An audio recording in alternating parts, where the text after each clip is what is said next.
Magandang buhay po sa lahat ng aking mga kababayan, Luzon, Visayas, Mindanao po, mga OFW po, at yung mga taga Pangasinan. Nandito po kami ngayon sa San Carlos City, Pangasinan, dito sa Gomez Street po, para tikman po yung ipinagmamalaki po nilang binulbol. Yan po yung aming titikman po dito sa San Carlos, Pangasinan, kung ano po yung binulbol kung tawagin po ng mga taga Pangasinan. Yan po. Ito na guys, papasokin na po namin para malaman po natin dito kung ano po yung tinatawag nilang binulbol po dito sa Akanan Ed Gomez. Yan, Akanan Ed Gomez ang Tagalog nun guys, kainan dito sa Gomez. Yan, kainan dito sa Gomez.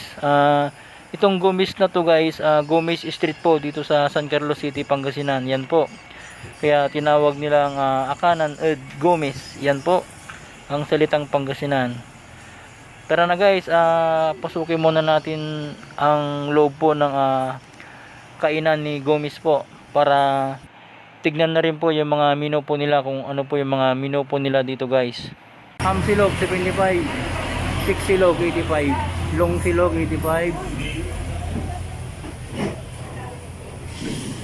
May dadaan daw, wait lang guys. Top silog 85, bang silog 95, pork silog 95. Yung hot balls po nila, kakaiba to guys. Binulbol plain 20, binulbol with egg 35, binulbol with beef 45, binulbol with beef and egg 55, special binulbol po 70, lomi 70, mami with egg 30. Yan po yung binulbol plain. Alamin po natin kung ano yung binulbol.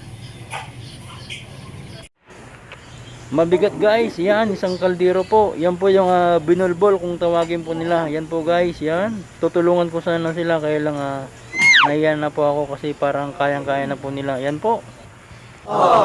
Bagong luto guys, yan, isang kaldero po yan. Yan. Isang kalderong binulbol po. Yan. Yan na po, titimplan na po, lalagyan na po ng beef at saka itlog po. Yan. Binulbol with beef. At ito na nga po yung binulbol with beef and egg. Yan po guys, yung binulbol with beef and egg. Yan. Yung ano lalagay mo sa Oh, lumi. ay kutsara.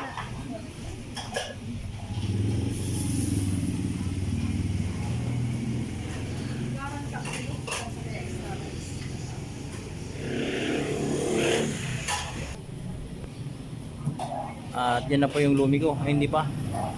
Hindi pa pala. Tara na guys, titikman na ni Mrs. kung ano bang lasa. Anong lasa? Sarap ba? Sarap. Ito pala yung binulbol.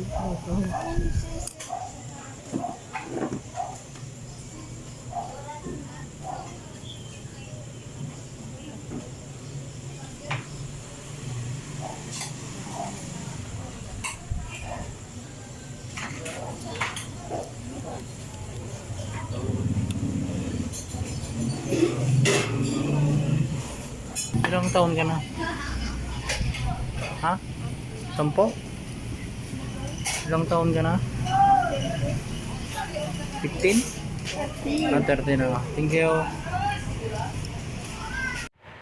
Tara na guys, tikman na po natin ang binulbol po ng San Carlos City, Pangasinan. Ang salitang binulbol guys, para sa mga hindi po nakakaalam, ay salita po ito ng Pangasinan. Ang Tagalog po nito is lugaw. Yan naman po yung in-order ko guys, special lomi po. Yan, 70 pesos po. Yan, napakaraming sahog po niyan guys.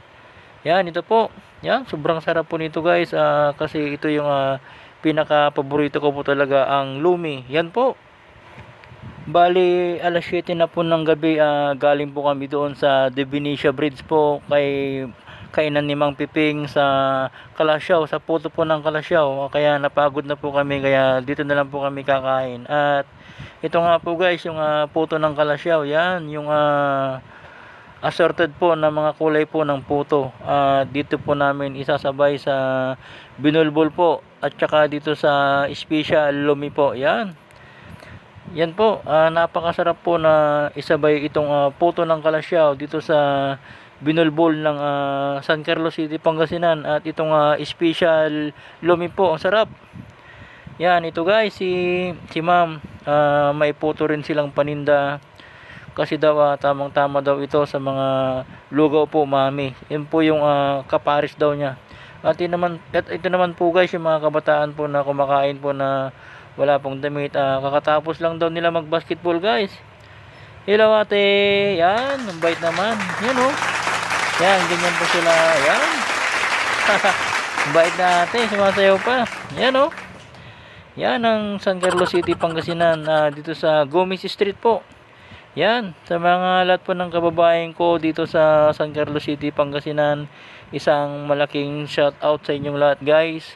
Yan, San Carlos City, Pangasinan po. Yan, ang gandang bayan po kasi ang bayan po ng San Carlos City ay napakarami na pong mall dyan guys. Mall, yan, Unitap, meron pang basta marami po, hindi ko po maisa-isa guys. Yan, ito po guys yung mga empleyado po dito nila. Yan, ang babay po nila guys. Yan po sila. Sana sa mga pumupunta po ng Pangasinan at makapunta po kayo ng San Carlos, itry nyo din po kumain po dito para ma-experience nyo din po yung tinatawag po nilang binulbol dito sa San Carlos City, Pangasinan. Yan po, tamang-tama po sa puto po ng Kalasyaw. Yan, talagang may puto po talaga sila dito. Tamang-tama nga naman ito sa lugaw at saka sa mga may init po na sabaw. Lalong-lalo na kapag gabi na. Yan. Yan po yung puto guys. Ang dami pong mga kumakain po dito, lalo na kapag gabi, madaling araw. Bali, ano po sila dito guys, 24/7 po sila dito. At ito po yung patok na kainan po dito, ang lugaw po dito sa San Carlos City, Pangasinan. Mabuhay Pangasinan!